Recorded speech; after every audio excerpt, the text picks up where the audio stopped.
You know what? There are really times na sobrang nakakatamad mag-aral. Sometimes gumigising ka na lang tapos parang ayaw ko mag-aral, nakakapagod. Ano yung ginagawa ko dyan? Of course, I also feel that kind of experience. First thing na ginagawa ko dyan ay ini-imagine ko yung mga motivations ko sa buhay. Yung parang tanong lang na para kanino ka ba bumabangon. Sometimes kasi kung para sa sarili natin napapagod tayo, but when we imagine greater things more than ourselves, we forget the tiredness. So, ini-imagine ko para to sa pamilya ko, para to sa pangarap ko. It's greater than sa pagod na nararamdaman ko. And then, next and foremost, of course, I always pray to the Lord. Nagpipray ako kang God.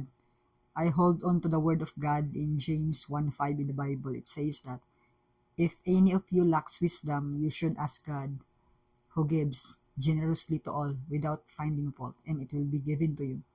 So God gives. Manalangin lang tayo.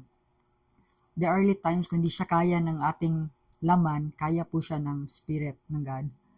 Just pray to the Lord.